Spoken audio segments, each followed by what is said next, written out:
Try natin yung seat height. Gano'ng kataas. Yan. Kaya tatayo na tayo dito. Mataas to. Abot ko kaya? Height check tayo, height check. Sir, naka-flat foot ka? Flat foot? Flat foot? Flat foot nga. Ano height mo, sir? Abot ko kaya to? Pag naabot ko to, papareserve na ako. So ito guys, last day ng Makina Moto Show. Dito na naman tayo para tumingin ng mga motor. Let's go. Unahin natin to, Ducati. Kasi launching ngayon, no, pinakabago nila, yung Multistrada. Ito. So ito yun. Multistrada B4 RS, ano, available na. Book yours now. Pwede mo pa-reserve. Presyo 2.8 million. Naka-Acra. Pag naka-Acra siya, 192 horsepower. Acra full system, titanium yung subframe, dry clutch, oh. Makikita mo yan, mag-umiikot, solid, oh. Ito yung pinakamabilis na adventure bike sa buong mundo. Sport touring. So yun, napakaganda, carbon fiber. Mukhang mababa lang yung seat niya, mukhang hindi masyado mataas. Ayun, oh. Mukhang hindi masyado mataas, mukhang... Feeling ko, abot ko kaya to. Sir, pwede magtanong? Ay, sir. Kamusta po yung ano, seat height ng RS dito sa B4S? Pares lang po seat height. Mas mataas ako dito, sir. Parang ito yung kaparehas, sir. Nasa 34, mga ganun. Ito parehas. Apo. Ayan, 34 inches. Apo. Okay. Ito po ilang inches na seat height? 33. 33 sa B4RS. Ito yung sa Rally. B4 Rally. Okay. Sala. Ay. Thank you. Try natin yung seat height. Gano'ng kataas. Yan. Ay, abot. Baba lang ah. Try natin yun naman, yung Rally. Kaya tatayo na tayo dito. Mataas to. Abot ko kaya? Testing. Ay bro. Tara. Abot. Kaya pala. Tingin-tingin lang. Hi, ma'am. Hindi pala si Idol. Anong... Si Idol na Jabdol dito. Alam bili mo ngayon?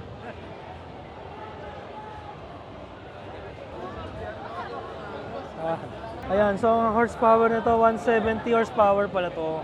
B4 Gran Turismo ang makina niya. 1,158cc.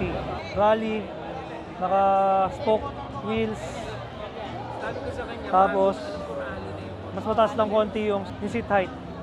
B4S pala, spoke wheels din. So, naka-spoke wheels din. Ayan. Naka-spoke wheels. 170 horsepower din pala, same pala yung Rally. Rally tsaka B4S, same lang. So, ikaiba lang. Seat height daw mas mataas. Discount, pero bigyan natin ng discount. Magkano? Toti. Magkano discount kay Boss Toti? Kenji. Magkano discount? 50? 52. Hindi, wala pa Eh, ngayon. So, probably will be releasing by... Tagal pa pala, no? September. Tagal pa, September. July, August. Makakapag-ipon pa tayo, makakapag-ipon. Idol Nudge, ng B4S sa Rally. Ano? Yung B4S, 22 liters tank and shorter wheelbase. Pero same yung yung electronics. When it comes to Rally, 30 liters tank 3 liters. and one of the feature is there. If halimbawa hanggang 4,000 RPM, the 2-cylinder will deactivate. Oh, galing ah. Only 2-cylinder will active. So mas tipid pa. B- So dito sa 4,000 and below. automatic up and down, auto leveling. Also, dito sa B4S, baka stop ka, after 10 seconds yung deactivation ng cylinder. Pero yung Rally, while running, deactivate pa rin ang Mas tipid pa, mga 17 to 18 kilometers per liter. Kaya makakatipid ka sa gas kasi Tapos, nag-deactivate. iba yung suspension. Suspension travel is sobrang malambot, sobrang masarap. Mas upgraded suspension. Tapos longer wheelbase swing arm. Yan. So handling mas maganda. Mas maganda yung handling. Handling. Tapos 4 kilo lesser than B4S. Ganun. Mas magaan doon.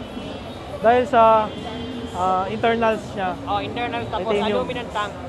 Ah, Full aluminum tank. ito steel tank, Plastic tank sa loob. plastic tank. Hindi pag nilabas to, mag-upgrade ka rin. Upgrade ako. Mag-upgrade ka rin yun. Sabihin na tayo, baka mga discount tayo. Ay, Boss Toti.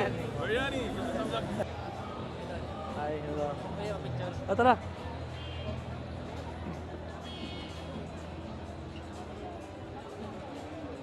Dito sticker.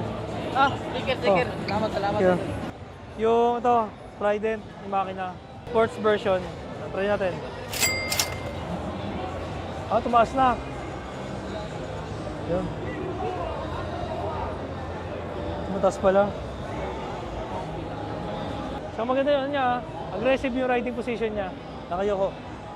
Ito pinakabago guys ng Triumph. Pinakabagong big bike nilaunch nila. So konti lang to sa Pilipinas, konti pa lang yata yung available. 660cc from Trident na makina tsaka frame. The sport bike version ng Trident.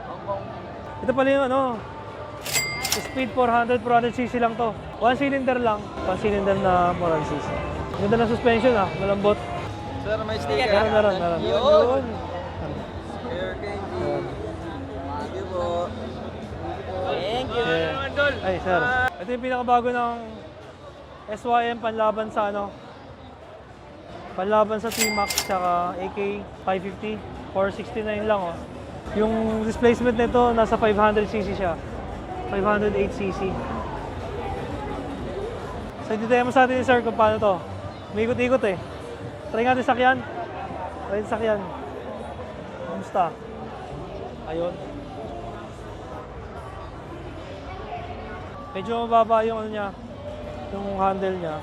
Tapos yung engine nito, parang T-Max tsaka AK550 kasi nakano siya, ayun oh. Chain driven pala to, ang galing oh. Chain driven. May swing arm. Dito yung shock, tapos yung makina niya nasa gitna. Kapares din ng T-Max tsaka AK550. So yun. Pero to mas affordable. Ayan, naka-TFT siya, color display. Dalawa TFT niya, no? Dalawa. Ay, di, ito, ano lang, colored, ano lang, parang CD. Ito yung TFT. So, ito yung sa compartment. Check natin gano'ng kalaki yung compartment niya. Malaki din. Kasya sa full face dito, sir. Kasya. Full face. Tapos yung fuel, paano yung fuel? Dito. Ayun. Ayun ang fuel niya. Okay. Yun, ganda. Sir, thank you. Sige. Tingin. Ganda guys, yun, natin mo yung taillight niya. Para may ano, illusion. Ang tawag nila dyan, LED film. LED film technology. So, para siyang, ano, para hologram. Kakaiba, no? Hi, Bar. Titingin kami sa sir, malapit lang kami, likod nyo lang kami. Okay, sir.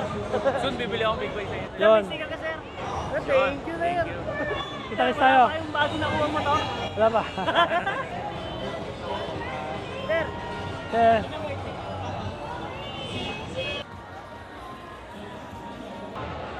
So guys, dito na tayo sa CF Moto. Nasa dulo pala sila. Yan, pinagkakaguluhan yung 450 MT. Ito, nilabas na yun. Yung ano, 450 SRS. So may question ako, sir. Ano difference ng SRS sa standard, yung dating SR? Yung dating SR 450 po natin is double swing arm. Ngayon po siya is Single-sided na ngayon. Opo, naka pro arm na po. Tsaka yung pinagkaiba po is yung shock sa harap is adjustable na po. Ayun, so single-sided swing arm, ganda oh. Tapos adjustable na yung front fork. Tapos magkano po ito ngayon? 318, 900. Tumas lang ng mga ano, 19,000. Konti lang pala tinaas, ganda, pogi no. So available na ito ngayon, available na. Available na. Yung MT, magkano ngayon yan? 328, 900. 328,900. Available kaso mapapila to. Yes, sir. Ito mababa ng pila. Ito sir, hindi masyado. Ito mababa. Ano po ako, follower? Ah, talaga? Tara.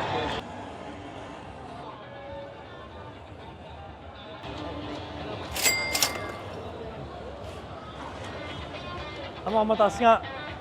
Ganda, meron siyang ano rito. Yan. Ganda, meron siyang DRL dito. LED projector. Headlamp. Tapos dito, water-cooled. Yung front wheel niya malaki. 21 inch yata to eh.